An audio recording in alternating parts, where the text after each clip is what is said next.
Oh, Richard, where have you been? No, I didn't quit YouTube. There was just a technical issue with my Google/YouTube account that actually a lot of partners encountered. It was a software bug on Google's end, and they addressed it on a very timely basis, I must add, and got it resolved. So now I'm back and better than ever, and I have to give a shout out to YouTube and Google for actually having humans respond to your emails. It's an amazing thing, and I haven't seen it that often before, which is pretty sad. So thank you for doing your thing, and now I can make videos again.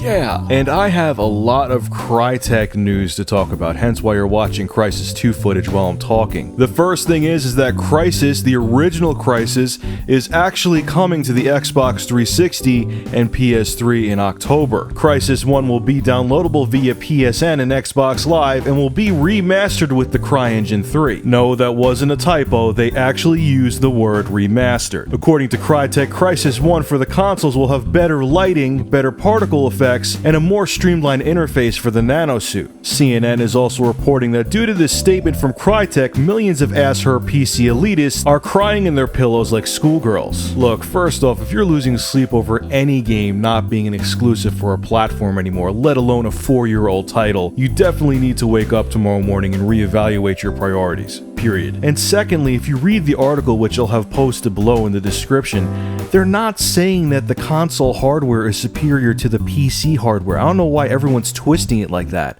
All they're saying is that they've progressed and they've evolved as a development company, and the CryEngine 3 is a more capable engine than CryEngine 2, so they could do things with it that they couldn't do back in the day. So every PC elitist who is twisting Crytek's words, making it like they're saying that the consoles are more powerful than a gaming PC, needs to relax. They're not saying that at all, so you could rest your little heads. Your PC is still more powerful than the consoles. And for everyone out there who still thinks that Crytek has lost their mind, listen to this. They are demanding that the next generation consoles have 8 GB of video RAM and have a GPU that's 4 times more powerful than the NVIDIA GTX 590. They say with faster next generation consoles and with GPUs with this kind of horsepower, they can create Avatar caliber visuals. And if someone pumped that kind of horsepower into a current gen gaming PC, you would be looking at well over $2,000. And this is freaking a lot of people out, and a lot of people think that Crytek is crazy for having these demands. However, I do not think they're crazy. This all goes back to why I think 2014 is a good year to release new hardware. Crytek realizes that coming out with a console that just has visual enhancements or improvements is not going to be enough for the general consumer to care about it. And what they are hinting at with their demands is that there needs to be a huge leap in hardware to give the consumer what they'll want to warrant a purchase of a next generation system. Also, keep in mind their demands for the GPU and CPU and RAM sound like a tall order right now, but a couple more years down the line it can very well become affordable. And if Sony and Microsoft make their hardware with these specs in mind and wait a couple more years, it could definitely still be a system that the mainstream consumer can afford. It obviously will have to be scaled back a little bit from what Crytek is saying, but they can put a lot of their demands into the new system if they wait a couple years. Alright, ladies and gentlemen, now it's time for your thoughts. Are you angry that Crytek is releasing the original Crysis for the PS3 and 360? Do you think they're insane for saying the console version of Crysis 1 will be the better version? And do you think they're out of their minds for their console demands for next generation? Make sure to rate, comment, favorite, and subscribe, and as always, thank you for supporting Review Tech USA.